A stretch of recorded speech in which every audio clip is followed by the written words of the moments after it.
बंदी छोड़ सतगुरु रामपाल जी परमेश्वर जी की जय हो।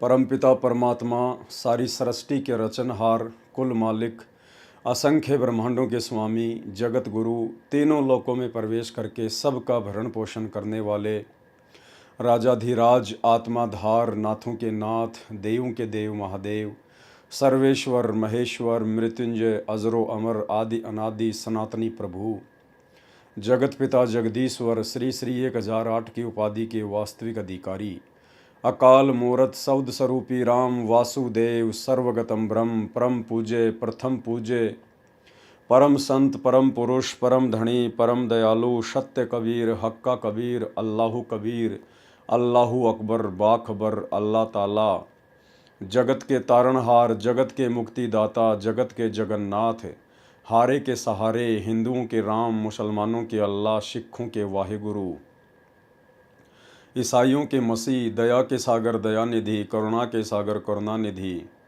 स्वयंभू परिभू, संकट मोचन, कष्ट हरण, मंगल करण, दुख भंजन, अविगत कबीर, निर्विकार निर्विषम परमात्मा, अलय अलेख सतगुरु, आदि अनादि सतगुरु, असली मर्यादा पुरुषोत्तम, असली राम, असली कृष्ण, असली घनश्याम, असली मुरारी, राजाओं के राजा, महाराजाओं के महाराजा, शहंशाहों के शहंशाह, सम्राटों के सम्राट, भगवानों के भगवान, अल्लाहों के अल्लाह, प्रभुओं के प्रभु, मसीहाओं के मसीह, सच्चे वाहिगुरु, बाबाओं के बाबा, पीरों के पीर, सेठों के सेठ, जगत सेठ, सावड़सा सेठ, सर्वगुण संपन्न, अनंत कोटि कलाओं के स्वामी, अनंत कोटि ब्रह्मांडों के नायक, योगियों में महायोगी, ध्यानियों में महाध्यानी, सिद्धों में परम सिद्ध, ज्ञानियों में तत्व ज्ञानी, ब्रह्म ज्ञानी, महाज्ञानी, परम ज्ञानी, सर्वश्रेष्ठ ज्ञानी, विज्ञानी, युवा कबीर, समृत कबीर, असमवात, अमित ओजा, सच्चे रहनुमा, करीम अल्लाह, सुभान अल्लाह,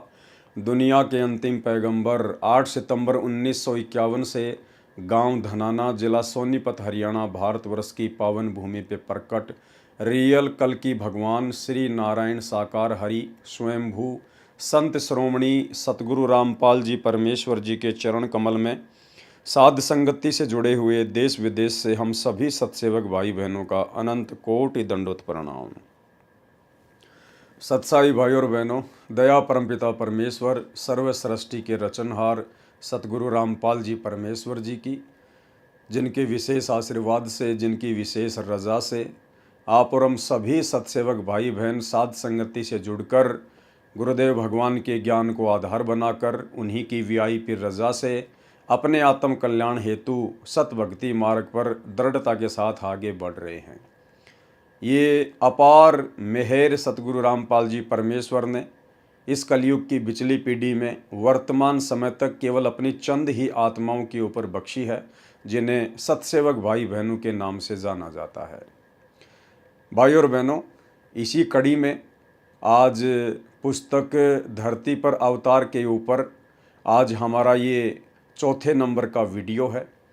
पिछले वीडियो में आप भाई बहनों ने भक्ति मार्ग से संबंधित बहुत सारी अच्छी बातें, बहुत सारी रहस्यमयी बातें, सतगुरुदेव भगवान के स्वयं कबीर परमात्मा होने के विषय में पढ़ी है, समझी है, और इसी प्रकार से हम निरंतर दृढ़ होकर भक्ति मार्ग पर आगे बढ़ते चले जाएंगे।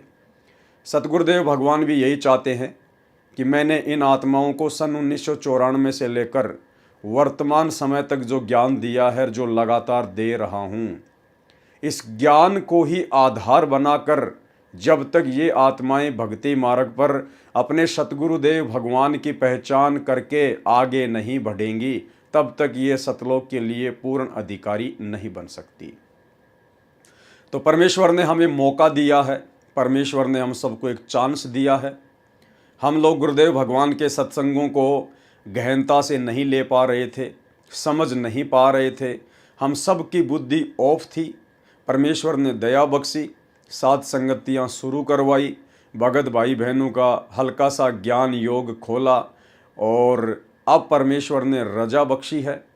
अब परमेश्वर जी के आशीर्वाद से उनके भक्ति मार्ग के गूढ़ रहस्यों की हमें समझ होती जा रही है। और आज हम भगत भाई बहनों की नज़रों में हमारे पूज्य गुरुदेव मात्र कोई मानुष या संत या कबीर जी के भेजे गए अवतार नहीं, बल्कि स्वयं ही कबीर परमात्मा है। और जब तक हम इस बात को अपने दिलो दिमाग में नहीं बैठा लेंगे, अपनी अंतरात्मा में नहीं जचा लेंगे, और ज्ञान आधार से जब तक हम इतने दृढ़ नहीं हो जाएंगे कि इस सृष्टि में यदि कोई कबीर परमात्मा है तो वर्तमान में वो कबीर परमात्मा धरती पर सतगुरु रामपाल जी के रूप में प्रकट है, जब तक ये बात हमारे दिलो दिमाग में नहीं समा जाएगी, भाई और बहनों, हम भक्ति मार्ग पर सफल नहीं हो सकते। क्योंकि सतगुरु भक्ति का मूल होता है। जिस प्रकार शरीर का मूल रीढ़ की हड्डी होती है, उसी प्रकार भक्ति का मूल सतगुरु होता है। सतगुरु के बिना भक्ति एक कदम भी आगे नहीं चलती है। तो भाई और बहनों, हमने अपना तन मन धन सब कुछ अपने गुरुदेव भगवान के चरणों में समर्पित करके और दुनिया की नज़रों में मृत घोषित होकर, उसके बाद यदि हम इस ज्ञान को आधार बनाकर भक्ति मार्ग पर आगे बढ़ेंगे तो हम सफल हो सकते हैं। तो पिछले वीडियो में आप सभी भाई बहनों ने अवतार की परिभाषा के विषय में समझा। जिस प्रकार से सतलोक आश्रमों से जुड़ी हुई 90% संगत अपने पूज्य गुरुदेव को ना पहचान कर उन्हें केवल कबीर जी का भेजा हुआ अवतार ही मानती आ रही है और कबीर एक कागज के टुकड़े को मान रही है। जी हाँ, कबीर जी की समझे जाने वाली दाढ़ी मूछ वाली काल्पनिक फ़ोटो, नकली फ़ोटो, जो फ़ोटो ना चलती, ना बोलती, ना कोई शंका समाधान करती, ना सत्संग सुनाती, ना नाम दीक्षा देती, उस कागज़ के टुकड़े को आज भी 90% संगत साध संगति के अभाव में अपना कबीर परमात्मा मान रही है और प्रति वर्ष जून के महीने में उसको भोग लगाती है और उसका कबीर प्रकट दिवस मनाती है। जबकि जिंदा कबीर सन 1994 से अपने यथार्थ 13वें कबीर पंथ को संचालित करके आप और हम आत्माओं को आत्म कल्याण का मार्ग दिखा रहा है, लेकिन इनकी पहचान अभी तक 90% आत्माएं नहीं कर पाई हैं। तो भाई और बहनों, आप और हम साथ संगत वालों के ऊपर जो रजा गुरुदेव भगवान ने बख्शी है, उसका कोई वार एन पार नहीं है। और इस महा उपकार के लिए हम अपने गुरुदेव भगवान का जितना अनंत कोटि दंडवत धन्यवाद करें उतना ही थोड़ा है। तो भाई और बहनों, अवतार से संबंधित कुछ और बातें हैं जो सतगुरु रामपाल जी भगवान हमें समझाना चाहते हैं, क्योंकि खुलकर सतगुरु रामपाल जी भगवान इस भक्ति नियम अनुसार और काल के साथ किए गए एग्रीमेंट अनुसार नहीं कहेंगे कि बच्चों मैं ही कबीर परमात्मा हूँ, मैं ही कबीर भगवान हूँ, बल्कि वे अपने आप को कबीर जी से अन्य ही दर्शाते रहेंगे, उनका दास कहते रहेंगे, उनका प्रतिनिधि कहते रहेंगे, उनका कुत्ता कहते रहेंगे। लेकिन उन्होंने हमें जो ज्ञान दिया है और पिछले 30 वर्षों से जिस कदर वे संघर्ष कर रहे हैं ज्ञान मार्ग में, वो सिर्फ इसलिए कि मेरे से उपदेश प्राप्त करने के बाद ये आत्माएं मेरे तत्व ज्ञान को आधार बनाकर इस निष्कर्ष पर स्वतः ही पहुंच जाएं कि हमारे पूज्य गुरुदेव सतलोक से कबीर जी के द्वारा भेजे गए कोई प्रतिनिधि, कोई दास नहीं है, ये स्वयं ही कबीर भगवान है। उस दिन ये परमेश्वर असल में आप और हमें अपने हृदय में जगह देगा। तो आज हम पुस्तक धरती पर अवतार के ऊपर पार्ट नंबर 4 के माध्यम से आगे बढ़ते हैं और क्या कुछ सतगुरु रामपाल जी भगवान हमें समझाना चाहते हैं। हालांकि भाई और बहनों, ये पुस्तक सतगुरु रामपाल जी भगवान ने नहीं लिखी है, ये उनके किसी फॉलोवर ने लिखी है, डॉक्टर सरदार सूरजपाल सिंह MA PhD ने। और जिस प्रकार भाई और बहनों परमात्मा के द्वारा जो सदग्रंथ पहले लिखवाए गए थे, जैसे कबीर सागर या अन्य जो बहुत सारी धार्मिक पुस्तकें, आगे चलकर काल प्रेरणा से उन पुस्तकों में बहुत सारी मिलावटें कर दी गई।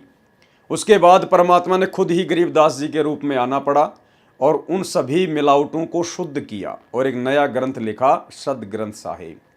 ठीक इसी प्रकार काल प्रेरणा से सतगुरु रामपाल जी परमेश्वर जी के भक्ति मार्ग में उन्हीं के भक्तों के द्वारा जो पुस्तकें लिखी गई हैं, उन पुस्तकों में उन्होंने अपने सतगुरु को कबीर परमात्मा के रूप में ना पहचान कर कुछ ज्ञान तो सतगुरु रामपाल जी के सत्संगों से ले लिया, कुछ उनकी पुस्तकों से ले लिया और कुछ अपनी मनमानी बातें इन पुस्तकों में लिख दी और भगत समाज के सामने पेश कर दी।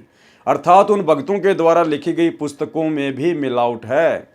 अब परमेश्वर ने दया बख्शी है, साध संगतियों के माध्यम से अपने बच्चों को निमित्त बनाया है, ताकि हम अपने गुरुदेव के तत्व ज्ञान को आधार बनाकर और जो मिलावट की गई है, जो मनमानी लिखावट है, उसको हम साइड में कर देंगे और जो वास्तविक जो वस्तु है, जो हमारे विश्वास को दृढ़ करेगी, जो हमें ये पहचानने में सहायता करेगी कि हमारे गुरुदेव भगवान ही कबीर परमात्मा हैं, उन चीज़ों को हम गुरुदेव के तत्व ज्ञान को आधार बनाकर आसानी से समझ लेंगे। तो पार्ट नंबर 4 पे आज हम चलेंगे और पुस्तक धरती पर अवतार का ये पेज नंबर 28 है। धरती पर अवतार संपूर्ण। कबीर परमेश्वर जी द्वारा स्वयं अवतार धारण करने की भविष्यवाणी। यहां पर इस लाइन में सतगुरु रामपाल जी परमेश्वर जी ने बिल्कुल क्लियर कर दिया है कि कबीर परमात्मा कभी भी अपना कोई अवतार धरती पर नहीं भेजता है और ना आज तक के भक्ति इतिहास में, और जब से ये 21 ब्रह्मांड की सृष्टि चलायमान है तब से लेकर वर्तमान समय तक कबीर जी ने सतलोक से अपने किसी भी अवतार को यहाँ नहीं भेजा है। और यहाँ स्पष्ट रूप से लिखा जा रहा है कि कबीर परमेश्वर जी द्वारा, यानी कबीर जी के द्वारा स्वयं अवतार धारण करने की भविष्यवाणी। कबीर जी के द्वारा खुद ही अवतार रूप में धरती पर आना, ना कि कबीर जी के द्वारा किसी अन्य को अवतार रूप में भेजना, जिस प्रकार काल अपने अंश अवतार धरती पर सर्जन करता है। तो इस लाइन से बिल्कुल क्लियर हो जाना चाहिए कि कबीर जी अपना कोई अवतार कभी भी नहीं भेजते हैं और ना उन्हें अपना अवतार भेजने की आवश्यकता है, क्योंकि कबीर जी समर्थ हैं और कबीर जी का काम कबीर जी के अलावा उनकी आत्मा नहीं कर सकती है। तो वाणी बिल्कुल क्लियर कर रही है कि कबीर जी खुद ही अवतार धारण करके आते हैं, ना कि अपने लोक से किसी आत्मा को अवतार रूप में भेजते हैं। कबीर परमेश्वर जी द्वारा स्वयं अवतार धारण करने की भविष्यवाणी। निम्न उल्लेख पवित्र कबीर सागर से लिया गया है। इसमें परमेश्वर कबीर जी ने लगभग 600 वर्ष पूर्व कहा था कि काल निरंजन मेरे कबीर नाम से 12 पंथ तथा बहुत से पंथ चलाएगा। उनमें जो 12वां पंथ गरीबदास द्वारा चलाया जाएगा उसमें मेरी महिमा की वाणी पुनः प्रकट होगी। यह मेरे द्वारा ही किया जाएगा। उसी पंथ में आगे चलकर ध्यान से पढ़ना भाई और बहनों। कुछ ही पॉइंट होते हैं पुस्तकों में, कुछ ही पेजों पर कुछ ही पॉइंट होते हैं जो बहुत गहरे होते हैं, सांकेतिक होते हैं। हमने उनको बहुत गहराई से पढ़ना चाहिए। तो ये जो डेड लाइन है, ये लाइन बहुत गहरी है। उसी पंथ में आगे चलकर नाद धारा में, कौन से पंथ में आगे चलकर? गरीबदास जी के 12वें पंथ में, क्योंकि यहां पर जो बात हो रही है ये 12वां जो पंथ है गरीबदास जी का, इसकी बात हो रही है। तो कबीर परमेश्वर जी ने क्या कहा था 650 साल पहले धर्मदास जी को, और कबीर सागर में लिखा हुआ है। क्या कहा था? यह मेरे द्वारा ही किया जाएगा। उसी पंथ में आगे चलकर, यानी गरीबदास जी के 12वें पंथ में आगे चलकर नाद धारा में, नाद धारा यानी वचन के शिष्य, नाद धारा में एक होता है नाद, एक होता है बिंद।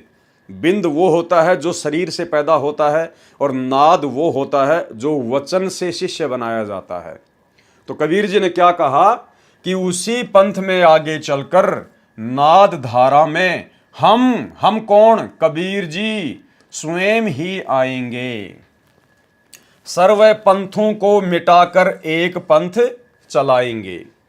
ध्यान से सुनना भाई और बहनों, सब कुछ क्लियर हो जाएगा।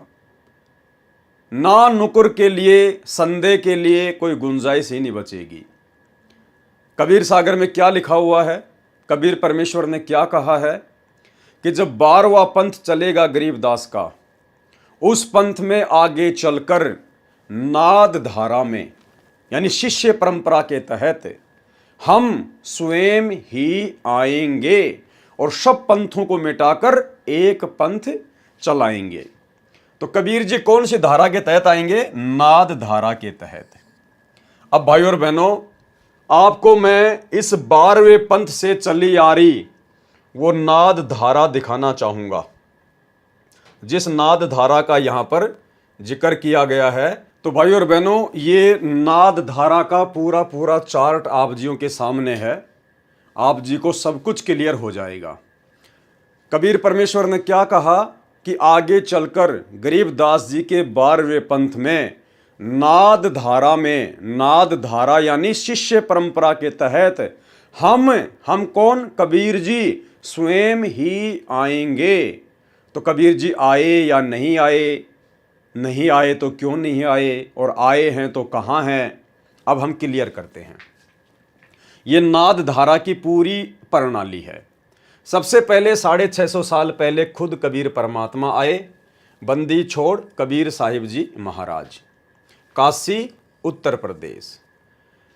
कबीर जी ने अपनी नाद धारा का शिष्य बनाया, अपने वचन का शिष्य बनाया गरीबदास जी महाराज जी को। 2 नंबर पे कौन है? गरीबदास जी महाराज जी। गरीबदास जी महाराज जी ने नाद धारा के तहत अपना शिष्य बनाया संत शीतल दास जी महाराज को, बरहाना रोहतक हरियाणा वाले को। संत शीतल दास जी ने नाद धारा के तहत अपना शिष्य बनाया 4थे नंबर पर संत ध्यानदास जी महाराज को। संत ध्यानदास जी महाराज ने नाद धारा के तहत अपना शिष्य बनाया 5वें नंबर पर संत रामदास जी महाराज को। संत रामदास जी महाराज जी ने नाद धारा के तहत 6ठे नंबर पर अपना शिष्य बनाया संत ब्रह्मानंद जी महाराज, गांव करोथा रोहतक हरियाणा वाले को। संत ब्रह्मानंद जी महाराज जी ने नाद धारा के तहत 7वें नंबर पर अपना शिष्य बनाया संत जुगतानंद जी महाराज को। अब संत जुगतानंद जी महाराज जी ने नाद धारा के तहत 8वें नंबर पर अपना शिष्य बनाया संत गंगेश्वरानंद जी महाराज, बाजिदपुर दिल्ली वाले को। अब संत गंगेश्वरानंद जी महाराज जी ने नाद धारा के तहत 9वें नंबर पर अपना शिष्य बनाया संत चिदानंद जी महाराज, गोपालपुर धाम सोनीपत हरियाणा वाले को। अब संत चिदानंद जी महाराज जी ने नाद धारा के तहत 10वें नंबर पर अपना शिष्य बनाया संत रामदेवानंद जी महाराज, तलवंडी भाई, फिरोजपुर पंजाब वाले को। अब संत रामदेवानंद जी महाराज जी ने नाद धारा के तहत अपना शिष्य बनाया संत रामपाल जी भगवान को। हालांकि यहां पर संत रामपाल दास महाराज लिखा हुआ है, लेकिन अब हमें पहचान हो गई है। तो ये नाद धारा चलती आ रही है भाई और बहनों, नाद धारा। अब कबीर परमेश्वर ने क्या कहा था कि आगे चलकर उसी गरीबदास वाले 12वें पंथ में नाद धारा में हम कौन? कबीर जी स्वयं ही आएंगे। तो गरीबदास जी का जो पंथ है वो लास्ट खत्म हो जाता है संत रामदेवानंद जी महाराज जी तक, क्योंकि आगे तो 13वां पंथ नया चल गया। तो 13वें पंथ में तो 12वें पंथ की कहानी खत्म हो गई। कबीर जी ने कहा था कि हम 12वें पंथ में आगे आएंगे, तो 12वां पंथ लास्ट कहां तक है? संत रामदेवानंद जी महाराज जी तक। तो कबीर जी ने इस 12वें पंथ में आना था, क्योंकि उन्होंने खुद कहा है कि नाद धारा के तहत हम 12वें पंथ में आएंगे।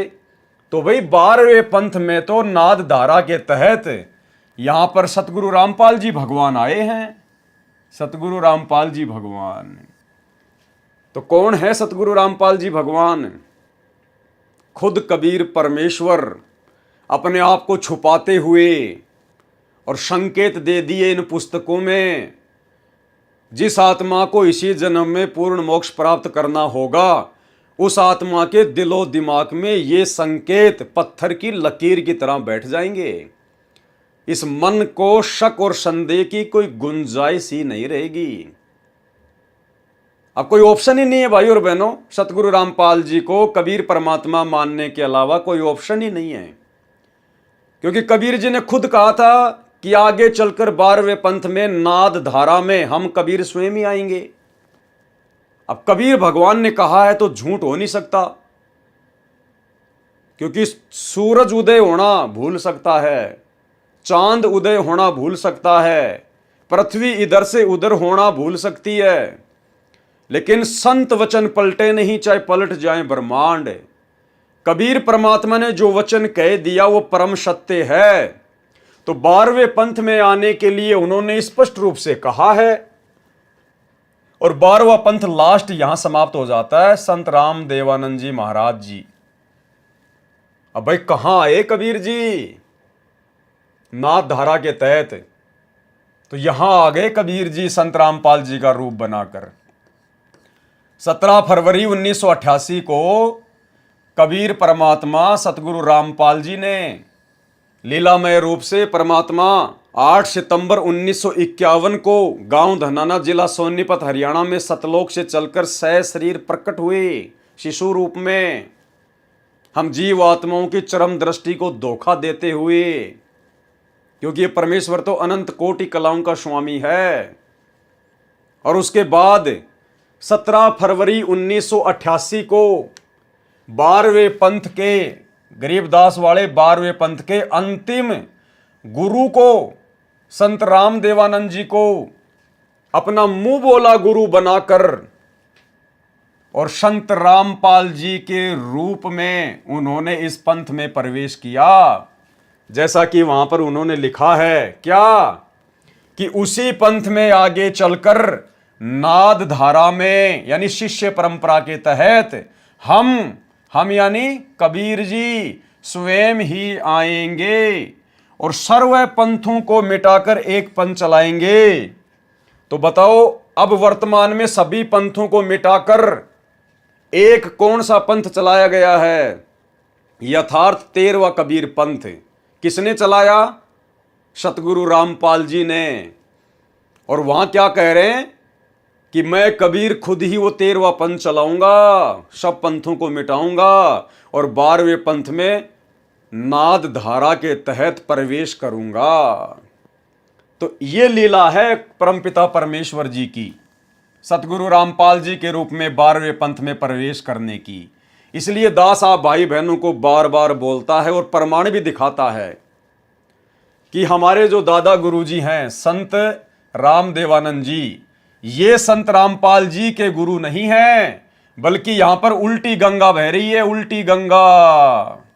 संत रामपाल जी, संत रामपाल जी संत राम देवानंद जी के गुरु हैं, संत राम देवानंद जी के सतगुरु हैं, क्योंकि ये स्वयं कबीर भगवान है, स्वयं कबीर परमात्मा। और यही सारी बातें समझने के लिए उन्होंने ये तत्व ज्ञान दिया है। आप और हमें कोई नॉर्मल ज्ञान नहीं दिया। श्री राम और भीलनी की कथा सुनाकर टाइम पास नहीं किया, कृष्ण सुदामा की कथा सुनाकर हमारा टाइम पास नहीं किया, मनोरंजन नहीं किया। हमें परमेश्वर ने सृष्टि का सर्वश्रेष्ठ तत्व ज्ञान दिया है, ताकि उस ज्ञान को आधार बनाकर हम इस रहस्य को समझ सकें। अब आप लोगों के अनुसार यदि कबीर जी संत रामपाल जी को 1997 में आके मिले, बहुत सारे जो नादान भाई बहन हैं वो कहेंगे कबीर जी तो 1997 में आए थे। 1997 में भाई उन्होंने तो ये कहा था कि मैं नाद धारा में आऊंगा, शिष्य परंपरा के तहत आऊंगा। तो 1997 में यदि कबीर जी आए हैं तो कौन सी धारा के तहत आए? उन्होंने किसको आके अपना गुरु बनाया? वो तो उनकी बात ही झूठी हो गई, क्योंकि उन्होंने तो कहा था कि मैं तो 12वें पंथ में आऊंगा और मैं तो नाद धारा के तहत आऊंगा, शिष्य परंपरा के तहत आऊंगा। तो भाई जब से सतगुरु रामपाल जी परमेश्वर जी ने नाम उपदेश देना शुरू किया है सन 1994 से, सन 1994 में ही 12वां पंथ समाप्त हो चुका था। और कबीर जी आए दाढ़ी मूछ वाले आप लोगों के अनुसार 1997 में। तो कबीर जी तो 12वें पंथ की समाप्ति के 3 साल बाद में आए हैं, मार्च 1997 में। जो आप लोग कहते हो कि दिन के 10 बजे सतगुरु रामपाल जी को मिले, सतनाम और सारनाम का आदेश देकर अंतर ध्यान हो गए, तो वे तो 12वें पंथ के समाप्त होने के बाद में आए हैं। जबकि उन्होंने कबीर सागर में कहा कि मैं तो 12वें पंथ में ही आऊंगा। तो 12वें पंथ में तो सतगुरु रामपाल जी आए हैं। ये हैं कबीर परमात्मा, क्योंकि परमात्मा का वचन कभी फैल नहीं हो सकता। साधु बोले सहज स्वभाव और साधु का बोलिया मिथ्या ना जाए। तो ये स्वयं ही कबीर भगवान है। और एक छोटा सा सत्संग आप भाई बहनों के विश्वास के लिए कि जो महापुरुष यथार्थ 13वां कबीर पंथ चलाएगा वो कौन होगा? वो समर्थ सत्य कबीर ही होगा। तो यथार्थ 13वां कबीर पंथ किसने चलाया? सतगुरु रामपाल जी ने चलाया, 1994 में चलाया। तो कौन है सतगुरु रामपाल जी? समर्थ सत्य कबीर। सुनिए। घर घर बोध विचार हो, ये चर्चा चला करेगी कैसी गलती ना करना, और दुर्मति दूर बहाए, सबकी दुर्मति दूर चली जाएगी, और कलयुग में एक हो सब बरते सहज सुभाए। कहा उग्र का शूद्र हो, हर सब की भवभीर। अब कहते हैं उस संत के द्वारा चलाए गए उस पंथ में चाहे कोई निकम्मा आदमी हो उग्र, और चाहे कोई बिल्कुल शूद्र हो, वहाँ कोई भेदभाव नहीं रहेगा, सबको सेट किया जाएगा, सबकी बुराई छुटाई जाएंगी, और वहाँ सबकी ही भीड़ होगी, यानी बहु संख्या में उसके अनुयायी होंगे। कहा उग्र का शूद्र हो, हर सबकी भवभीर, और सो समान दृष्टि है वो समर्थ सत कबीर। उस पंथ का चलाने वाला ये समझ लेना वो समर्थ कबीर ही होगा जो सबको समान दृष्टि से व्यवहार करेगा, वहाँ ऊंच नीच नहीं रहेगी। तो भाइयों और बहनों, नाद धारा के तहत परमेश्वर कबीर जी के 12वें पंथ में आने का ये प्रकरण उम्मीद करता हूं आप भाई बहनों को पूरी तरह से समझ में आ गया होगा, और इस बात के लिए आपके मन में कोई गुंजाइश भी नहीं रही होगी कि हमारे गुरुजी कबीर जी नहीं होंगे, बल्कि आपको फिट बैठ गया होगा कि हाँ, परमेश्वर का वचन फैल नहीं हो सकता, और 12वें पंथ में हमारे गुरुदेव भगवान आए हैं और इन्होंने ही 13वां कबीर पंथ चलाया है। तो हमारे गुरुदेव खुद ही कबीर परमात्मा हैं। चलिए अब हम आगे बढ़ते हैं। ये मेरे द्वारा ही किया जाएगा। उसी पंथ में आगे चलकर नाद धारा में हम स्वयं ही आएंगे, सर्व पंथों को मिटाकर एक पंथ चलाएंगे। कृपया आप पढ़ें विस्तृत विवरण। परमेश्वर ने स्वयं न आकर संत रामपाल दास जी महाराज को अपनी शक्ति प्रदान करके भेजा है। अब ये लेखक की अपनी सोच है, ये लेखक की अपनी ज्ञानहीनता है, अज्ञानता है। ऊपर बिल्कुल क्लियर हो गया कि कबीर जी खुद ही संत रामपाल जी के रूप में आ चुके हैं, अपना 13वां यथार्थ कबीर पंथ चला चुके हैं, और अवतार रूप में उन्होंने स्वयं ही आने की बात कही थी, जो कि वो 12वें पंथ में आ चुके हैं। अब यहां पर क्या लिखा जा रहा है लेखक के द्वारा, डॉक्टर सरदार सूरजपाल सिंह MA PhD के द्वारा? अरे भाई, जब ऊपर सब कुछ क्लियर हो गया सरदार जी, क्या आपको समझ में नहीं आया? इतना सब कुछ क्लियर लिखा हुआ है, क्या आपको यह समझ में नहीं आया कि संत रामपाल जी कौन है? खुद ही कबीर जी हैं या कबीर जी के द्वारा भेजे गए हैं? लेकिन भाई और बहनों, उस समय उन भाई बहनों की बुद्धि ऑफ थी, और ये बुद्धि परमात्मा ने बरवाला कांड के बाद में साध संगतियों के माध्यम से ही खोलनी थी। तभी आज ये कंसेप्ट क्लियर हो रहे हैं, समझ में आ रहे हैं। अन्यथा इन पुस्तकों को लिखे हुए भाई और बहनों 15-20 साल हो गई, आज तक कोई भी भगत इन पुस्तकों को नहीं समझ पाया, इन संकेतों को, इन रहस्यों को नहीं जान पाया। ये तो आज हमारे पूज्य गुरुदेव सतगुरु रामपाल जी भगवान की आप और हम सभी 2 कोटि के जीवों के ऊपर दया हुई है, जो उनके आशीर्वाद से हम ये गूढ़ रहस्य समझ पा रहे हैं। तो यहां सब कुछ क्लियर कर दिया कि संत रामपाल जी स्वयं ही कबीर जी हैं, और वो आ चुके हैं, और स्वयं ही वो अवतार हैं, उन्होंने किसी को भेजा नहीं है। लेकिन फिर भी लेखक अब क्या लिख रहा नीचे, कृपया आप पढ़ें विस्तृत विवरण।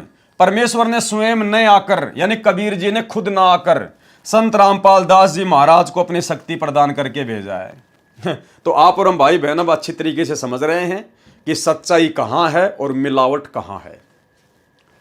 जैसे एग्जाम्पल दिया जा रहा है, जैसे भारत के माननीय राष्ट्रपति जनता से नहीं चुने जाते, वे सांसदों द्वारा चुने जाते हैं।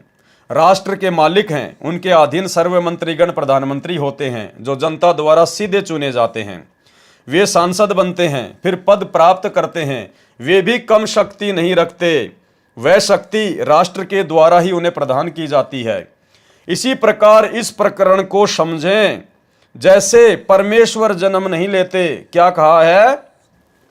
जैसे परमेश्वर जन्म नहीं लेते। परमेश्वर कौन? कबीर जी। जैसे परमेश्वर जन्म नहीं लेते, अवतार जन्म लेते हैं। अवतार जन्म लेते हैं। जन्म कौन लेता है? अवतार। और जब परमेश्वर खुद ही अवतार बन के आता है तो वो जन्म नहीं लेता। जन्म कौन लेते हैं? मां के पेट से जेर में लिपट के कौन आता है? अवतार आता है। लेकिन यहां स्पष्ट कर दिया भाई और बहनों, ध्यान रखना, जैसे परमेश्वर जन्म नहीं लेते, जन्म कौन लेता है? अवतार। सतगुरु रामपाल जी भगवान आप और हमारे विश्वास को दृढ़ करना चाह रहे हैं कि बच्चों, मैं किसी का भेजा गया कोई अवतार नहीं हूं और मैंने जन्म नहीं लिया है, क्योंकि यहां पर पूरा कंसेप्ट क्लियर हो गया कि सतगुरु रामपाल जी कौन है। खुद ही कबीर जी हैं और 12वें पंथ में नाद शिष्य परंपरा के तहत आए हैं। तो सतगुरु रामपाल जी कौन हुए? परमेश्वर। और यहां पर गुरुदेव क्या कह रहे हैं? जैसे परमेश्वर जन्म नहीं लेते, तो हमारे गुरुदेव भगवान परमेश्वर हैं, उन्होंने जन्म नहीं लिया। जन्म कौन लेता है? अवतार जन्म लेते हैं। और अवतार हमारे गुरुजी हैं नहीं। हमारे गुरुजी तो खुद ही अवतार बन के आए हैं। हमारे गुरुजी सतलोक से कबीर जी के द्वारा भेजी गई कोई आत्मा नहीं है, कोई अवतार नहीं है। हमारे गुरुजी खुद ही कबीर जी हैं और खुद ही सशरीर धरती पर अवतरित हुए हैं। ये खुद ही अवतार हैं। अगर कबीर जी के द्वारा कोई आत्मा भेजी जाती, उसको कहते हैं अवतार, और वो आत्मा फिर यहां पर जन्म लेकर अपना कार्य करती है। तो आ गया बिल्कुल कंसेप्ट समझ में कि हमारे गुरुजी खुद ही परमेश्वर हैं, खुद ही कबीर जी हैं और हमारे गुरुजी ने जन्म नहीं लिया है। ये परमात्मा है, अनंत कोटि कलाओं का स्वामी है, ये कुछ भी लीला कर सकता है। नामा और रैदास रसीला, कोई न जाने इस अविगत की लीला। तो क्लियर हो गया भाई और बहनों। अब कभी भी अपने गुरुजी को अवतार कहने की या समझने की मां भूल मत करना। अपने गुरु को केवल परमेश्वर ही मानकर चलना है। जैसे परमेश्वर जन्म नहीं लेते, अवतार जन्म लेते हैं। अवतार जिस भी प्रभु के लोक से आते हैं, वे उसी से शक्ति प्राप्त होते हैं, उसी के प्रतिनिधि होते हैं। संत रामपाल दास जी महाराज के रूप में कबीर परमेश्वर का अवतार धार कर आने के प्रमाण देखें। अब फिर यहां पर लेखक लिख रहा है कि संत रामपाल दास जी महाराज जी के रूप में कबीर परमेश्वर का अवतार धार कर आने के प्रमाण देखें। 2 लाइन पहले तो संत रामपाल जी को कबीर जी के द्वारा भेजा गया शक्ति युक्त अवतार बता दिया, और यहां क्या लिख रहा है 2 लाइन बाद में कि संत रामपाल दास जी महाराज के रूप में कबीर जी द्वारा अवतार धारण करके आने का प्रमाण। पवित्र कबीर सागर में जो आपके समक्ष फोटोकॉपी सहित प्रस्तुत है, कबीर वाणी कबीर सागर पेज नंबर 136 पर 12 पंथों का विवरण दिया है। 12वें पंथ गरीबदास पंथ 12वां पंथ लिखा है। कबीर सागर कबीर चरित्र बोध पेज नंबर 1870 के विषय में कबीर सागर कबीर वाणी प्रश्न नंबर 136-137 पर वाणी लिखी है कि 12 पंथ चलो सो भेद। अब इसमें हम आगे चलेंगे, हमारे मतलब की चीज हम निकालेंगे, जो ये है जो कि 12वें पंथ के बारे में कही गई है कि 12वें पंथ हम ही चली आवें। किसने कहा? कबीर परमेश्वर ने कहा, 650 साल पहले कहा। कबीर सागर में ये लिखा हुआ है, पेज नंबर आपको बता दिए गए हैं। और क्या कहा उस सतवादी परमात्मा ने, जिसका बोला हुआ कभी झूठ नहीं होता, कि 12वें पंथ हम ही चली आवें। कबीर जी ने कहा था कि गरीबदास जी के 12वें पंथ में हम ही चलकर आएंगे और सब पंथ मिटा एक ही पंथ चलावें। और वीडियो भाई और बहनों आपको पहले दिखा दिया गया है, बिल्कुल क्लियर हो चुका है कि आज धरती पर 13वें पंथ का संचालक वो समर्थ सत्य कबीर सतगुरु रामपाल जी परमेश्वर स्वयं ही है। अब हम आगे बढ़ेंगे। भावार्थ है कि 12वां पंथ जो गरीबदास जी का चलेगा, उस पंथ सहित अर्थात उपरोक्त 12 पंथों के अनुयायी मेरी महिमा का गुणगान करेंगे तथा हमारी साखी लेकर जीव को समझाएंगे, परंतु वास्तविक मंत्र से अपरिचित होने के कारण साधक असंख्य जन्म सतलोक नहीं जा सकते, क्योंकि 12वें पंथ में किसी के पास भी सतनाम और सार नाम नहीं था। उपरोक्त 12 पंथ हमको ही प्रमाण करके भक्ति करेंगे, यानी नाम तो कबीर जी का चलेगा उन 12 पंथों में, लेकिन मोक्ष मंत्र नहीं होंगे, परंतु स्थायी स्थान सतलोक प्राप्त नहीं कर सकते। 12वें पंथ गरीबदास वाले पंथ में आगे चलकर हम कबीर जी स्वयं ही आएंगे तथा सब 12 पंथों को मिटाकर एक ही पंथ चलाएंगे।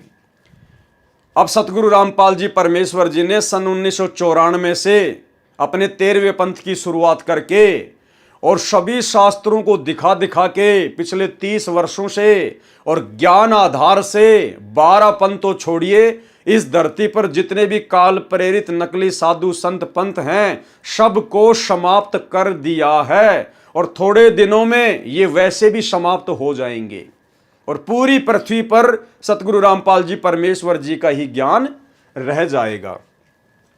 उस समय तक सार शब्द तथा सार ज्ञान अर्थात तत्व ज्ञान छुपा कर रखना है, यानी 12वें पंथ में किसी के पास भी वो सार नाम सार शब्द नहीं था, उसको तो छुपा के रखना था।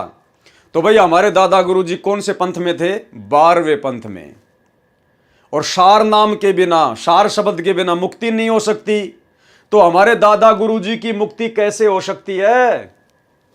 क्योंकि 12वें पंथ में तो किसी के पास सार शब्द था ही नहीं, सार नाम था ही नहीं। अब आप जी ये कहेंगे कि साहब गुरु जी ने सत्संगों में कहा है कि आदरणीय गरीबदास जी से लेकर फिर उनके शिष्य शीतल दास जी, फिर ऐसे ऐसे गुरु शिष्य परंपरा के तहत एक एक आत्मा के पास में वो सार शब्द आ रहा है। कोई सार शब्द नहीं आ रहा, ये तो परमात्मा गुप्त रूप में लीला करते हैं। अन्यथा हमारे मन में ये सवाल खड़े हो जाते कि भाई फिर संत रामपाल जी के पास में सार नाम कहाँ से आ गया, संत रामपाल जी के पास में सार शब्द कहाँ से आ गया?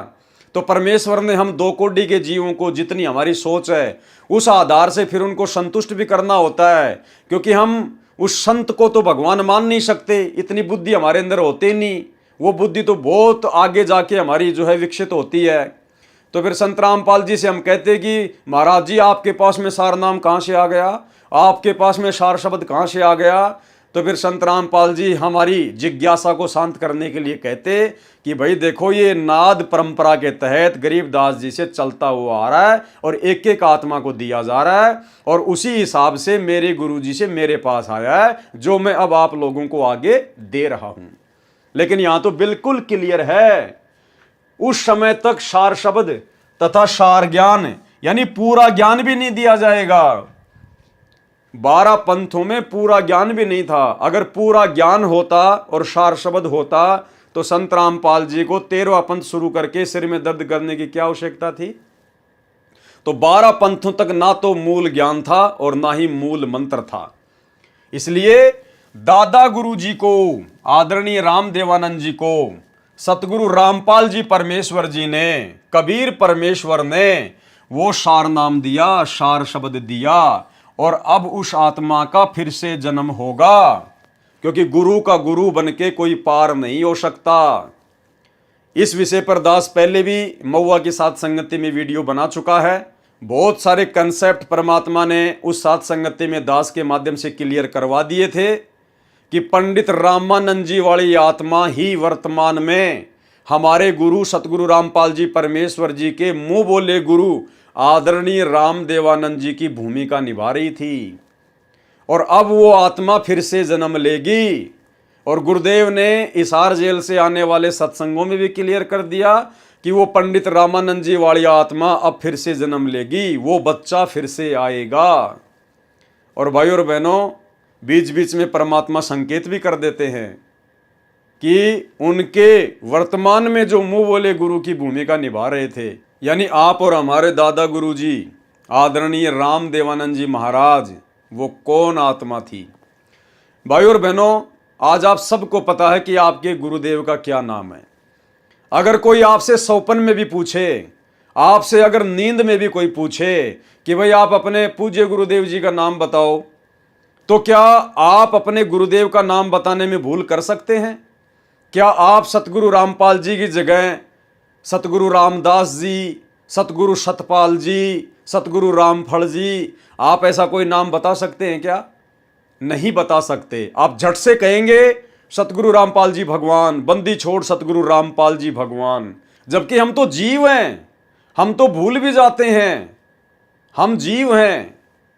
लेकिन सतगुरु रामपाल जी तो अपने मुंह बोले गुरु जी का नाम बताने में भूल नहीं करेंगे ना, क्योंकि सतगुरु रामपाल जी तो कोई जीव नहीं है, वे तो खुद परमात्मा है। लेकिन संकेत उन्होंने कर दिया कि वर्तमान में जो आत्मा उनके मुंह बोले गुरु की भूमिका निभाकर चली गई, वो कौन आत्मा थी? वो पंडित रामानंद था। तो सुनिए एक छोटा सा सत्संग गुरुदेव के मुकम्मल से, जिसमें गुरुजी सतगुरु रामपाल जी अपने पूज्य गुरुदेव जी का नाम बता रहे हैं और कह रहे हैं कि मेरे पूज्य गुरुदेव स्वामी रामानंद जी। क्या कह रहे हैं? स्वामी रामानंद जी, ना कि स्वामी रामदेवानंद जी। भाई रामानंद में, रामदेवानंद जी में तो रात दिन का अंतर है। तो परमेश्वर संकेत करते हैं भाई और बहनों। और फिर इतने प्रमाण दे दिए परमात्मा ने, इतने प्रमाण दे दिए।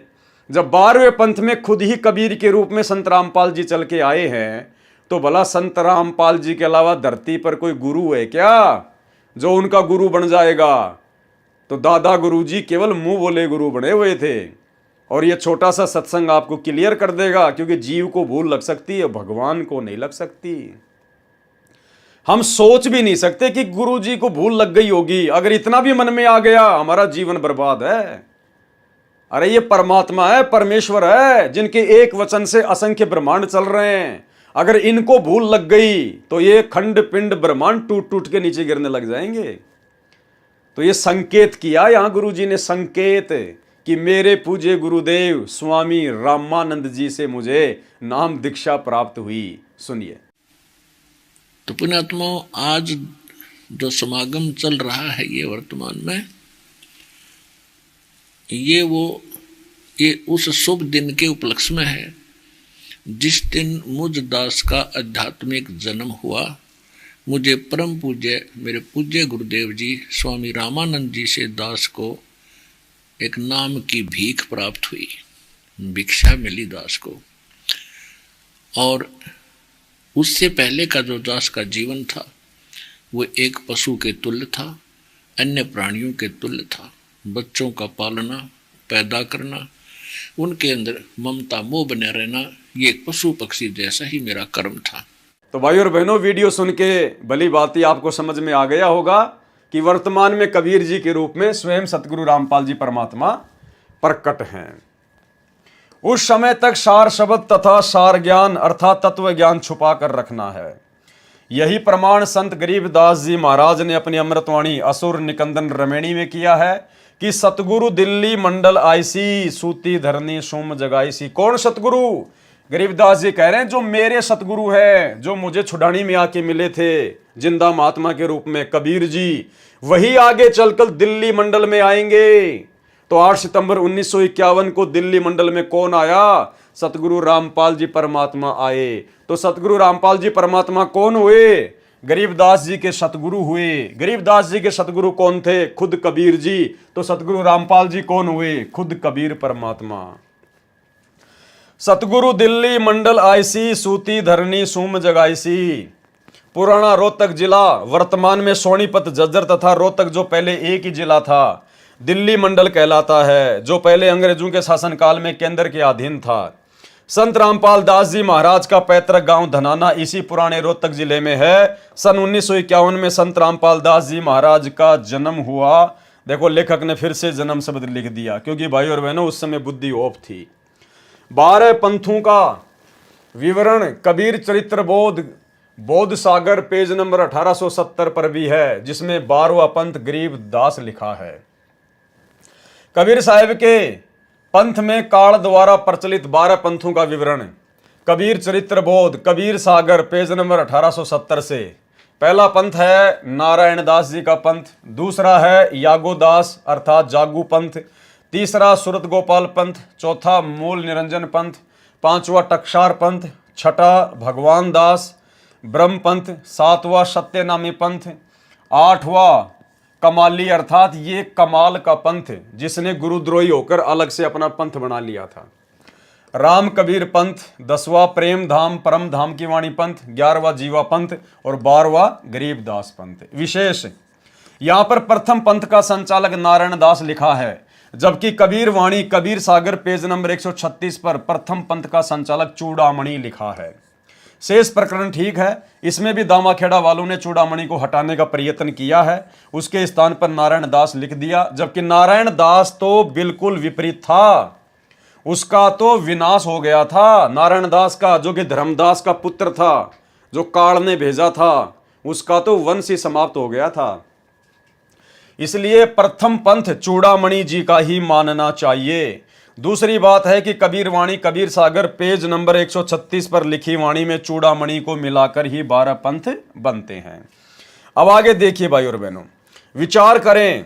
परमेश्वर कबीर जी ने स्वयं ने आकर संत रामपाल दास जी महाराज को अपनी शक्ति प्रदान करके भेजा है। अब भाई और बहनों, यदि आपको ये बातें समझ में आ गई हैं, क्लियर हो गई है, आपकी आत्मा ने स्वीकार कर लिया है कि हमारे गुरुजी खुद ही कबीर जी हैं और 12वें पंथ में नाद धारा के तहत आ चुके हैं। अब जब भी आप इस प्रकार की बातें सुनेंगे ना, जो आपके गुरुजी को छोटा साबित करेंगी, जो आपके गुरुजी को कबीर जी का भेजा गया कोई अवतार बताएंगी, उनका भेजा गया कोई दास बताएंगी, या कबीर जी से थोड़ी बहुत शक्ति लेकर सतलोक से आई हुई कोई आत्मा बताएंगी, तो आपकी आत्मा उन बातों को बिल्कुल भी स्वीकार नहीं करेंगी। जैसे दास ने अभी ये लाइन पढ़ी, तो आपकी आत्मा ने बिल्कुल भी स्वीकार नहीं किया कि नहीं भाई, हमारे गुरुजी तो खुद ही अवतार हैं, हमारे गुरुजी तो खुद ही कबीर जी हैं, कबीर जी के द्वारा भेजी गई कोई आत्मा नहीं है। परमेश्वर कबीर जी ने स्वयं ने आकर संत रामपाल दास जी महाराज को अपनी शक्ति प्रदान करके भेजा है। जैसे भारत के माननीय राष्ट्रपति जनता से नहीं चुने जाते, वे सांसदों के द्वारा चुने जाते हैं, राष्ट्र के मालिक हैं, उनके अधीन प्रधानमंत्री तथा सर्व मंत्रीगण होते हैं जो जनता द्वारा सीधे चुने जाते हैं। वे सांसद बनते हैं, फिर पद प्राप्त करते हैं, वे भी कम शक्ति नहीं रखते, वह शक्ति राष्ट्र के द्वारा ही उन्हें प्रदान की जाती है। इसी प्रकार इस प्रकरण को समझे, जैसे परमेश्वर जन्म नहीं लेते, अवतार जन्म लेते हैं। तो हमारे गुरुदेव परमेश्वर है, उन्होंने जन्म नहीं लिया है, अवतार जन्म लेते हैं। जैसे काल ने श्री राम को भेजा, श्री राम ने त्रेता युग में कौशल्या से जन्म लिया, द्वापर में देवकी से श्री कृष्ण जी ने जन्म लिया, क्योंकि वो काल के अवतार थे। अवतार जिस भी प्रभु के लोक से आते हैं, वे उसी से शक्ति प्राप्त होते हैं, उसी के प्रतिनिधि होते हैं। संत रामपाल दास जी महाराज के रूप में कबीर परमेश्वर का अवतार धारण करके आने के प्रमाण देखें पवित्र कबीर सागर में, जो आपके समक्ष फोटोकॉपी सहित प्रस्तुत है।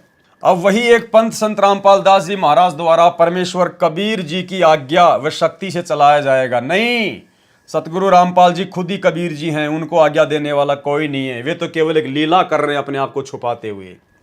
जो सभी पंथों को एक करेगा, अब उसी बंदी छोड़ कबीर परमेश्वर जी ने वह पूर्ण ज्ञान तत्व ज्ञान संत रामपाल दास जी महाराज 13वें वंश द्वारा प्रकट कराया है। लेखक कह रहा है कि वो संपूर्ण ज्ञान अब कबीर जी ने संत रामपाल दास जी के द्वारा प्रकट करवाया है।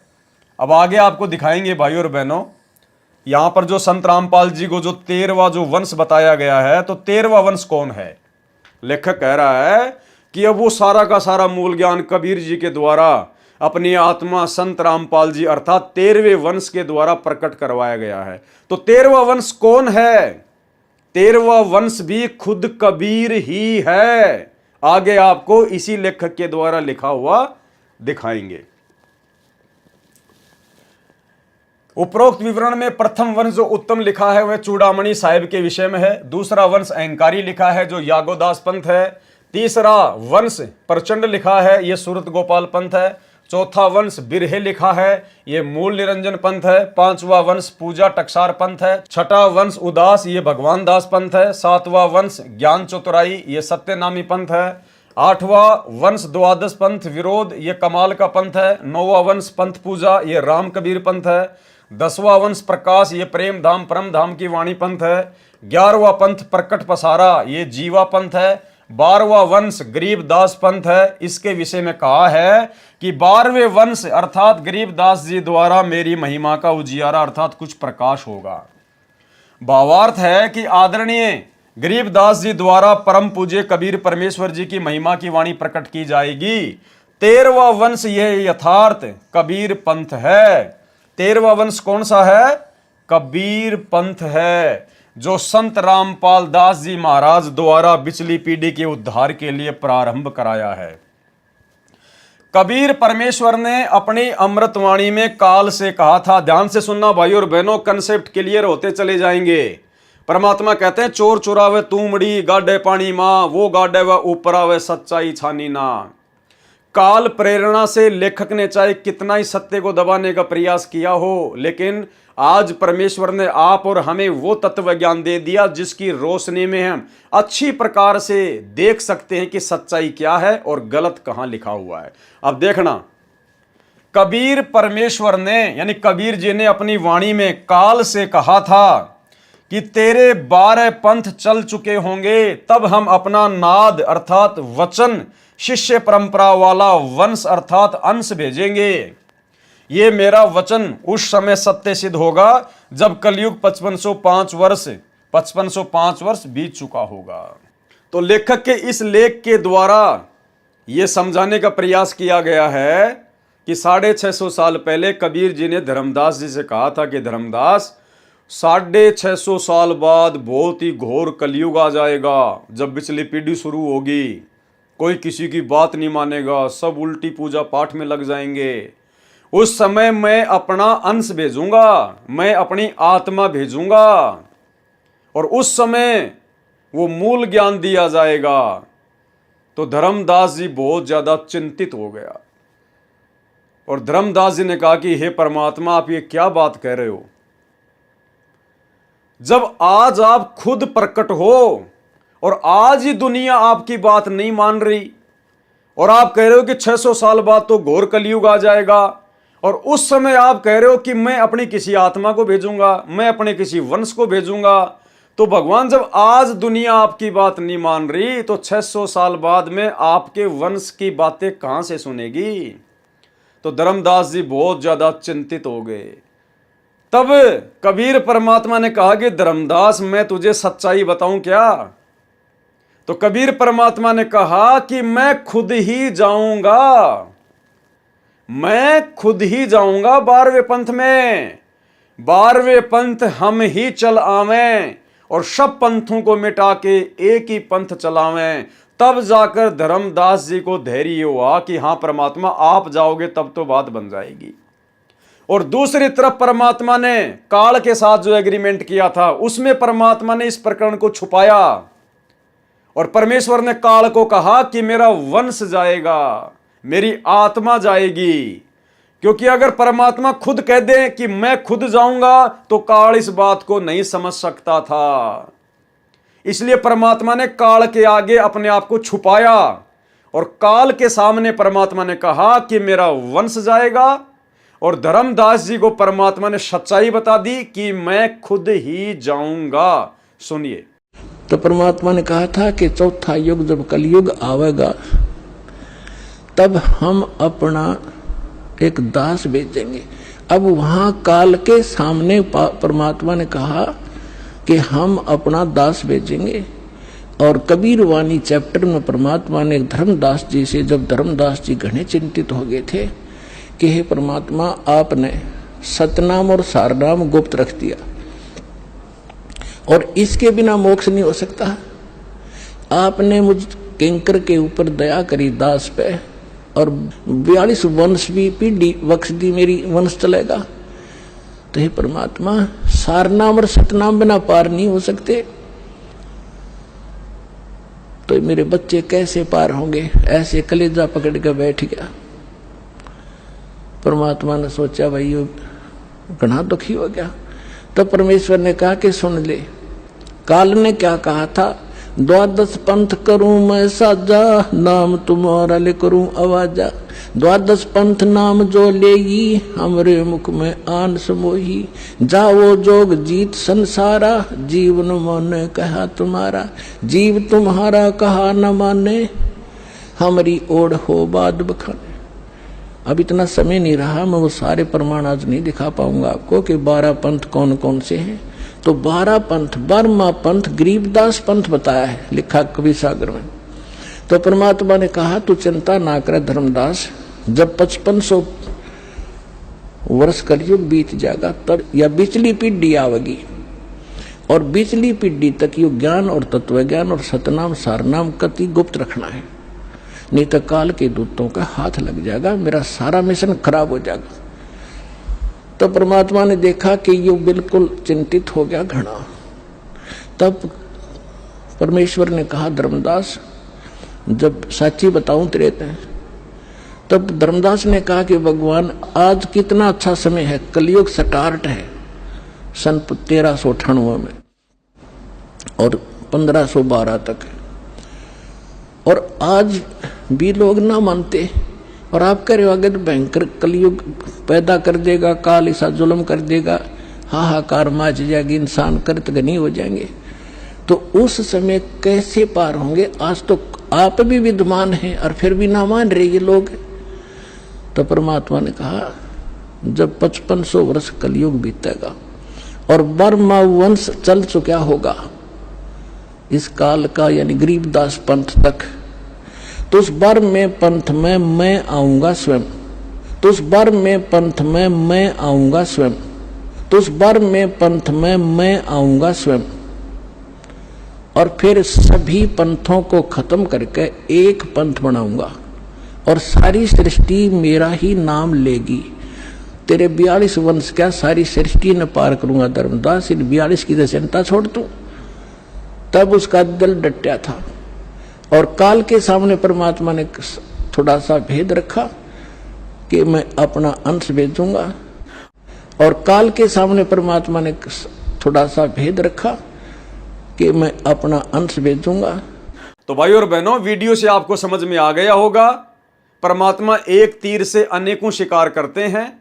इसलिए परमात्मा ने धर्मदास को सच्चाई बता दी कि 12वें पंथ हम ही चल आवें और सब पंथों को मिटा के एक ही पंथ चलावें। कबीर परमेश्वर ने अपनी वाणी में काल से कहा था कि तेरे 12 पंथ चल चुके होंगे, तब हम अपना नाद वचन शिष्य परंपरा वाला वंश अर्थात अंश भेजेंगे। ये मेरा वचन उस समय सत्य सिद्ध होगा जब कलयुग 5505 वर्ष बीत चुका होगा। अब भाई 12वें पंथ में नाद परंपरा के तहत तो सतगुरु रामपाल जी आए हैं, ना कि वो दाढ़ी मूछ वाले कबीर जी। वो तो 1997 में आप लोगों के अनुसार आए हैं।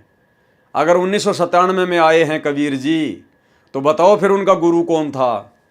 क्योंकि वो तो नाद धारा के तहत आने की बात कह रहे हैं ना। तो 1997 में जब कबीर जी आए थे, संत रामपाल जी को मिले थे आप लोगों के अनुसार, तो कबीर जी का गुरु कौन था? तो भाई और बहनों, क्लियर कट हो चुका है, सतगुरु रामपाल जी ही कबीर परमात्मा है। ये मेरा वचन उस समय सत्य सिद्ध होगा जब कलयुग 5505 वर्ष बीत चुका होगा, अर्थात सन 1997 में यह वचन सत्य सिद्ध होगा।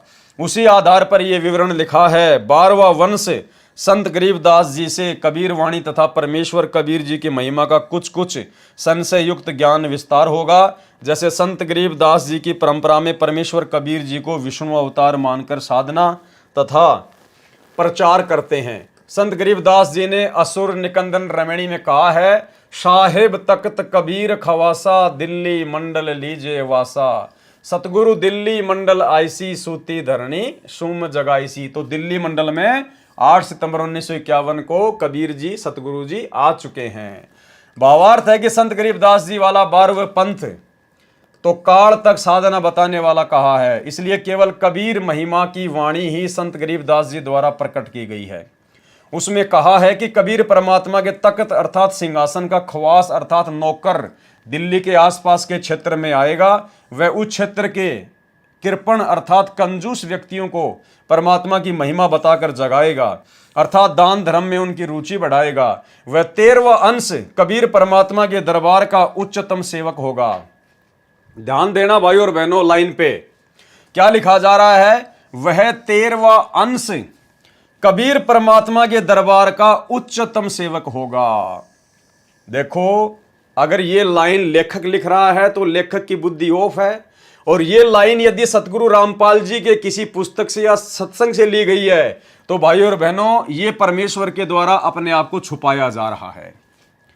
ध्यान दो, 13वां अंश कौन है वर्तमान में? वह 13वां अंश कबीर परमात्मा के दरबार का उच्चतम सेवक होगा, कबीर परमात्मा के दरबार का नौकर होगा। तो पहले तो हम ये क्लियर करेंगे कि वर्तमान में 13वां वंश कौन है, 13वां अंश कौन है। खुद सतगुरु रामपाल जी परमेश्वर जी के मुख कमल से सुनिए। यानी 12वां पंथ गरीबदास जी के द्वारा जो चलाया जाएगा उसमें मेरी महिमा का कुछ कुछ उजियारा सा होगा, क्लियर नहीं होगा। और 13वें वंश मिटे सकल अंधियारा। बोल सतगुरुदेव की जय।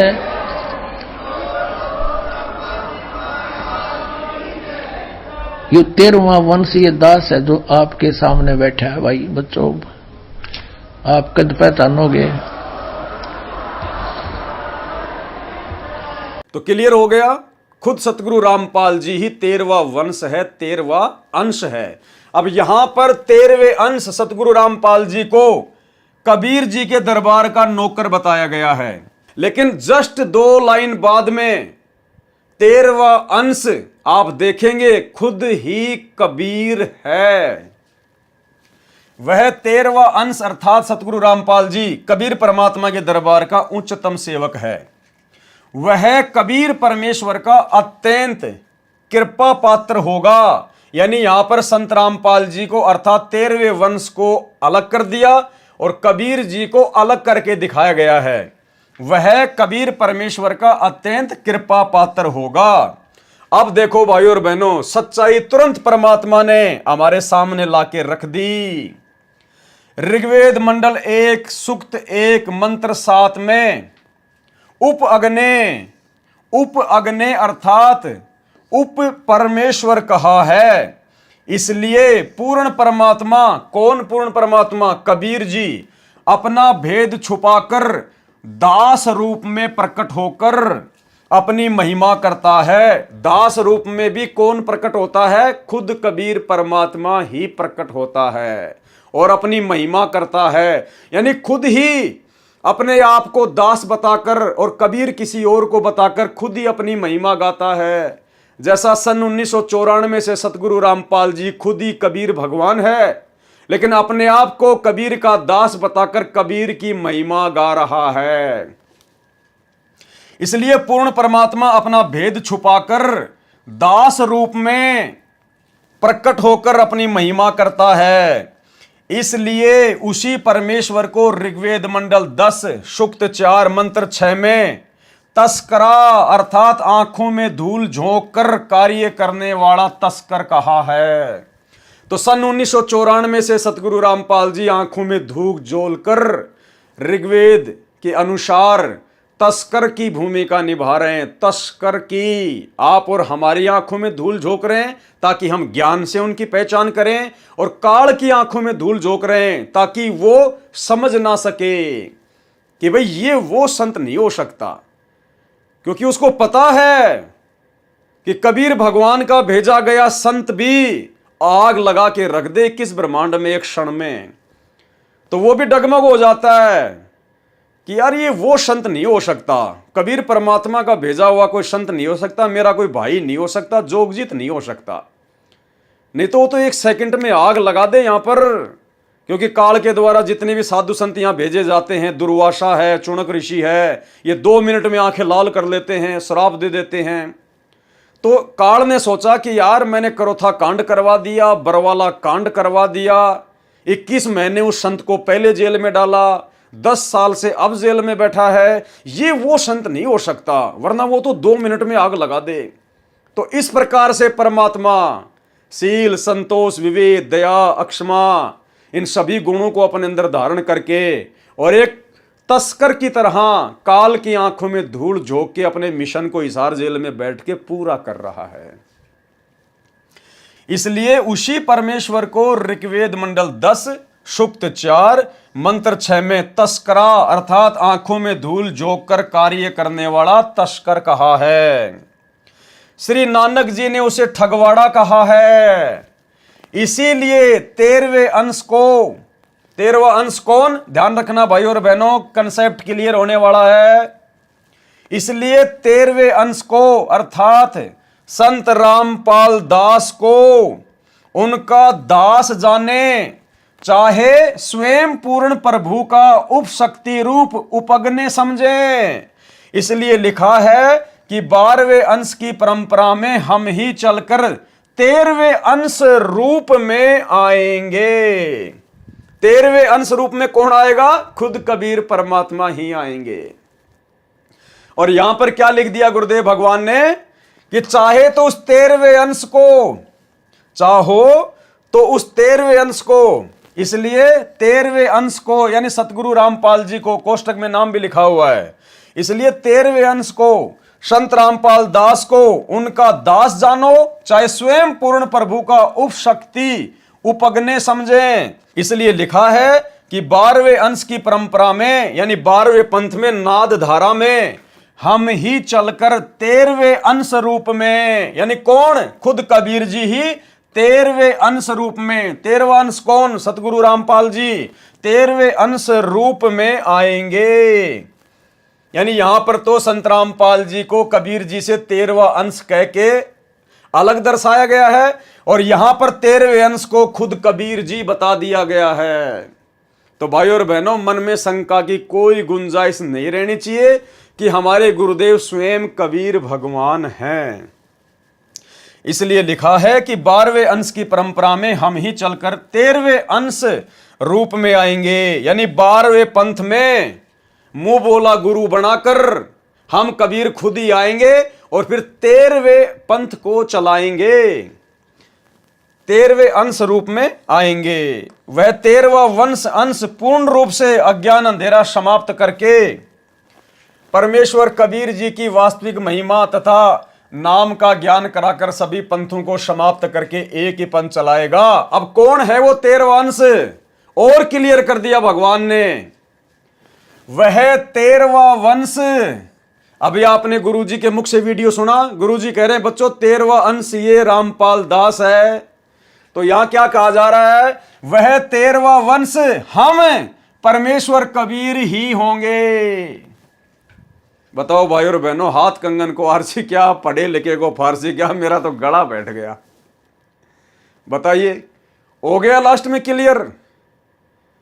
यानी पिछले 2 पेज में कितना गोल मथोड़ किया गया, कभी अपने आप को छुपाया, कभी ऊपर लाया गया, कभी छुपाया, कभी ऊपर लाया गया, और अब लास्ट में जाके बिल्कुल क्लियर कर दिया परमात्मा ने कि भाई वो 13वां अंश कौन है जो 12वें पंथ में नाद परंपरा के तहत आएगा। वह 13वां वंश हम परमेश्वर कबीर ही होंगे, यानी सतगुरु रामपाल जी खुद कबीर परमात्मा ही है। बताइए, ये कबीर सागर का लिखा हुआ पूरा विवरण है इसमें। अब आगे चलिए, अब ये पुस्तक धरती पर अवतार का 37 नंबर पेज है और हम यहां से लेंगे। कबीर परमेश्वर जी द्वारा अवतार धारण का समय, यानी कब अवतार लेंगे कबीर परमात्मा, कब सतलोक से चलकर खुद ही प्रकट होंगे।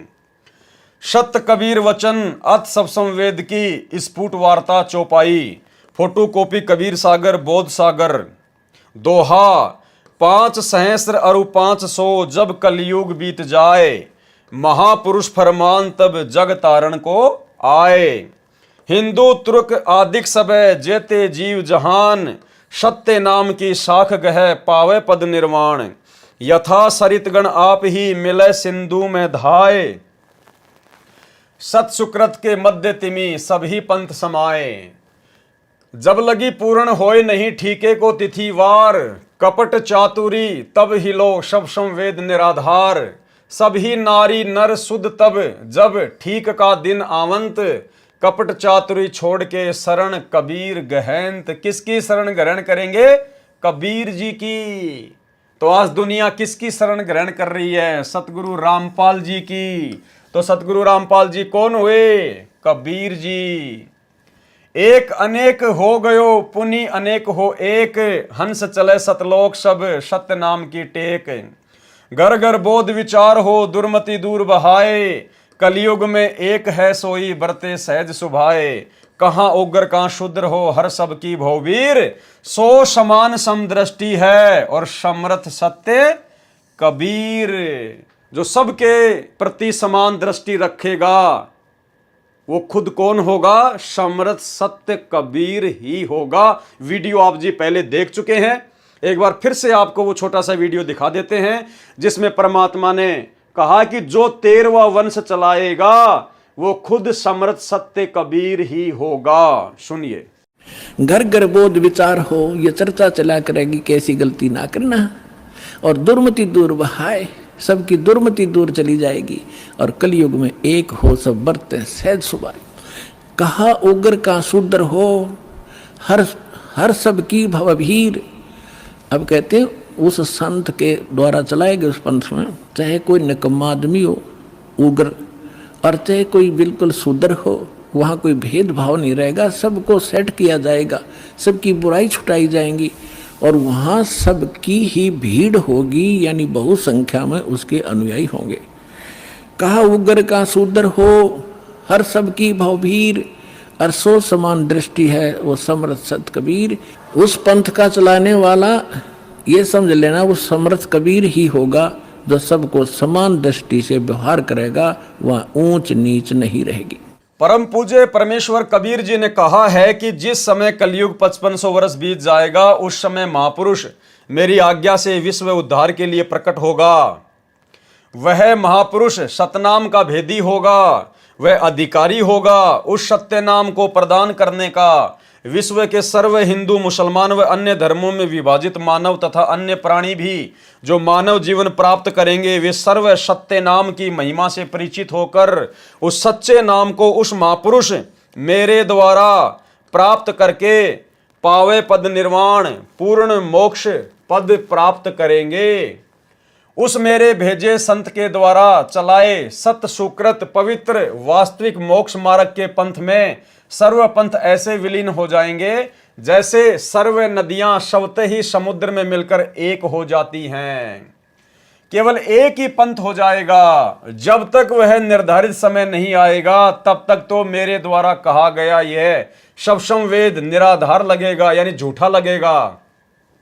परंतु जब वह ठीक का दिन निर्धारित दिन आएगा तब सभी स्त्री पुरुष कपट त्याग कर शुद्ध होकर कबीर मुझ सर्वेश्वर कबीर जी की शरण ग्रहण करेंगे। जो सर्व मानव समाज अनेकों धर्मों में विभाजित हो चुका है वह पुनः एक हो जाएगा। सर्व जीवात्माएं भक्ति युक्त विकार रहित होकर हंस बन जाएंगे तथा अविकारी तथा भगत होकर सत्यलोक में चले जाएंगे। उस समय घर घर में परमेश्वर कबीर परमेश्वर का निर्मल ज्ञान चर्चा का विषय बनेगा। सर्व मानव दुर्मति त्याग कर नेक नीति अपनाएगा। इसी कलयुग में जो माया के लिए भागदौड़ मची है वह शांत हो जाएगी। सर्व मानव शांत स्वभाव के बन जाएंगे, चाहे कोई उग्र डाकू चोर या अन्य कारण से समाज को दुखी करने वाला चाहे कोई नीची जाति का हो, सर्व एक होकर रहेंगे। अब आगे की जो लाइन है भाइयों और बहनों, ये हमारे वीडियो की लास्ट लाइन है और ये लाइन भी बिल्कुल क्लियर कर देगी कि सतगुरु रामपाल जी खुद ही कबीर भगवान हैं, कबीर परमात्मा हैं। क्या कह रही है लाइन? वह महापुरुष, जिस महापुरुष के बारे में इतनी सारी बातें बोली गई है ना, वह महापुरुष अर्थात तत्वदर्शी संत रूप में प्रकट सर्व के प्रति समान दृष्टि वाला समर्थ सत्य कबीर स्वयं सर्वशक्तिमान कबीर है। यानी जो कबीर आएगा वो तत्वदर्शी संत की भूमिका निभाएगा। तत्वदर्शी संत बनकर वो ज्ञान देगा, जो 13वां अंश होगा वो। तो आज तत्वदर्शी संत बनकर 13वें पंथ को चलाकर ज्ञान कौन दे रहा है? सतगुरु रामपाल जी। क्योंकि स्पष्ट लिखा है परमात्मा ने, हम जीवों की 2 कौड़ी की छोटी सोच को देखते हुए ताकि मेरे बच्चे मुझे पहचान लें। वह महापुरुष अर्थात तत्वदर्शी संत रूप में प्रकट तो तत्वदर्शी संत के रूप में कौन प्रकट है भाई? सतगुरु रामपाल जी। वो कौन होगा? सर्व के प्रति समान दृष्टि वाला समर्थ सत्य कबीर स्वयं सर्वशक्तिमान कबीर है। यानी हमारे गुरुदेव खुद ही कबीर भगवान है, कबीर परमात्मा है। कोई मीनमेख नहीं, कोई संशय नहीं, कोई डाउट नहीं है। भाई और बहनों, जब ठीक का समय आया तो परमात्मा ने साध संगतियों के ऊपर दया बख्शी, साध संगतियां शुरू करवाई। और समय अनुसार परमात्मा ने पहले तो गांव-गांव जाकर, शहर शहर जाकर साध संगतियां करवाई। उसके बाद परमात्मा ने दया बख्शी, ऑनलाइन साध संगतियां करवाई। और आज हमारे सामने जितने भी प्रमाण आ रहे हैं, ये हमारे विश्वास को दृढ़ करते जा रहे हैं। हमसे परमात्मा सतगुरु रामपाल जी ने दाढ़ी मूंछ वाली नकली कबीर की फोटो फड़वाई। क्यों फड़वाई? क्योंकि आगे चलकर परमात्मा ने हमारे विश्वास को और दृढ़ करना था, अपने आप को ही कबीर जी साबित करना था इन पुस्तकों के माध्यम से, साध संगतियों के माध्यम से, ताकि हमारा विश्वास दृढ़ हो जाए कि हमने जो कबीर जी की समझे जाने वाली नकली फोटो फाड़ी है, हमने बिल्कुल सही किया। क्योंकि आत्मा का पति एक है, एक कै साधे सब सदै, सब साधे सब जाए, और माली सींचे मूल को फले फूले अघाए। तो भाई और बहनों, आज से पहले साध संगतियों में जो भी बातें हजारों वीडियो बना के आप भाई बहनों के सामने ज्ञान आधार से रखी गई हैं, आज परमात्मा उन साध संगतियों में बोली गई प्रत्येक बात का अपनी पुस्तकों के माध्यम से खुलकर समर्थन कर रहे हैं। इसलिए हम भाई बहनों को कोई डाउट ही नहीं होना चाहिए कि साध संगतियां किसी पवन दास का चलाया हुआ कोई मनमुखी सिस्टम नहीं है। मैं 2 कोड़ी का जीव, भला मेरी क्या औकात इस परमात्मा के मार्ग में। अल्लाह मेहरबान तो पवन दास पहलवान, और जब तक उनकी दया रहेगी तब तक ही पहलवान रहूंगा, कोई परमानेंट का ठेका थोड़ी है। या जीव अगर जरा भी मान बड़ाई में आया, अहंकार में आया, अपनी औकात को भूला, उसी समय परमात्मा पीछे से लात मार के और पवन दास जैसे 380 खड़े कर देगा अपने कार्य के लिए। तो भाई पवन दास तो भगत है, भगत ही बन के रहेगा। परमात्मा का कुत्ता हूं और कुत्ता ही बन के रहूंगा। कुत्ते की क्या औकात होती है, कुत्ते को अच्छे से पता है। तो भाई और बहनों, निसंशय अपने गुरुदेव भगवान के प्रति समर्पित होकर और भक्ति मार्ग पर दृढ़ता के साथ में हम आगे बढ़ते रहें। आने वाले दिनों में ये आश्रम वाले तो छोड़ो, ये पूरी दुनिया साध संगति से जुड़ेगी। साध संगति यानी परमात्मा सतगुरु रामपाल जी का यथार्थ 13वां कबीर पंथ, जो नियम आप और हम भाई बहन पिछले 7-8 वर्षों से फॉलो करते आ रहे हैं। केवल घर में अपने गुरुजी की फोटो, गुरुजी को भोग लगाना, घर घर में गुरुजी का आसन लगाना, और ये दाढ़ी मूंछ वाले कबीर जी की फोटो, गरीबदास जी की फोटो, दादा गुरुजी की फोटो, इन सबको घर से बाहर निकाल देना। लॉकेट में केवल अपने गुरुजी की फोटो, केवल अपने गुरुजी का अकेले का जयकारा लगाना, ये सारे कार्य ये आश्रम वाले तो छोड़ो, पूरी दुनिया जिस प्रकार परमात्मा ने कहा है कि बहुत सारी जो नदियां होती हैं वो समुद्र में आके मिलती हैं। जो जो लोग सतगुरु रामपाल जी परमात्मा की शरण ग्रहण करेंगे, वे सब साध संगति वाले नियम ही फॉलो करेंगे, और तभी भक्ति सफल होगी, नहीं तो भक्ति सफल नहीं हो सकती। तो आप और हम भाई बहनों का सौभाग्य, जो परमात्मा ने हमें निमित्त बनाया, परमात्मा ने समय रहते, समय से पहले आप और हमें अपनी गोद में बैठा लिया, साध संगति में बैठा दिया। तो आप और हम परमेश्वर की कितनी प्यारी आत्मा होंगी उनके भक्तों में से भी। तो भाई और बहनों, हमारे अंदर कोई डाउट, कोई शंका नहीं होनी चाहिए। बाकी साध संगति से किसी को जबरदस्ती बांध के नहीं रखा जाता है, क्योंकि साध संगति में ना तो कोई कोऑर्डिनेटर है, ना कोई सरपंच है, ना कोई मुखिया है, ना साध संगतियों का कहीं कोई आश्रम है। हमारा तो घर घर आश्रम है। ना साध संगति में किसी के पीले पर्चे निकाल के उनको डराया जाता है, ना धमकाया जाता है, ना साध संगति में कोई ज्योति पाठ का पैसा लिया जाता है। यहां तो बिल्कुल खुला मार्ग है। जो परमात्मा की मर्यादाओं को फॉलो कर सके वो सत्सेवक, वो साध संगति वाला। अन्यथा साध संगति में जुड़ने के लिए आपका कोई आधार कार्ड नहीं लिया जाता, आपका कोई बायोडाटा नहीं लिया जाता। जो आत्मा ज्ञान आधारी है, जिसको भगवान चाहिए, जिसको परमात्मा चाहिए, मोक्ष चाहिए, भैया वो साध संगति से जुड़कर भक्ति कर पाएगा, अन्यथा वो टिक ही नहीं पाएगा। अगर आ भी गया तो ज्यादा दिन नहीं ठहर पाएगा। यहां तो परमेश्वर के हीरे मोती लाल ही रुक सकते हैं। तो भाइयों और बहनों, बहुत बड़ी दया सतगुरु रामपाल जी परमात्मा की, और कंसेप्ट इसी प्रकार से आगे भी क्लियर होते रहेंगे। परमात्मा से हम अर्ज करेंगे, प्रार्थना करेंगे कि परमेश्वर हमें अपनी सेवाओं में दिन रात लगाए रखना, ताकि परमात्मा इस बहाने हम आपके चरणों से चिपके रहें। अन्यथा हम भी दो कोटि के जीव है परमात्मा, खाली दिमाग शैतान का घर होता है। जैसे सतलोक आश्रम मैनेजमेंट हरियाणा का हो चुका है, और उन आश्रम वालों के पीछे लगी हुई बेचारी नादान संगत का हो चुका है। तो भाइयों और बहनों, आज के वीडियो में केवल इतना ही। कल रात्रि 9 बजे Facebook page Pawan Das is live के ऊपर फिर से परमेश्वर की महिमा के लिए हाजिर होंगे। तब तक गुरुदेव भगवान हम सबको आज्ञा दे, इजाज़त दे, आशीर्वाद दे। बंदी छोड़ सतगुरु रामपाल जी भगवान की जय हो।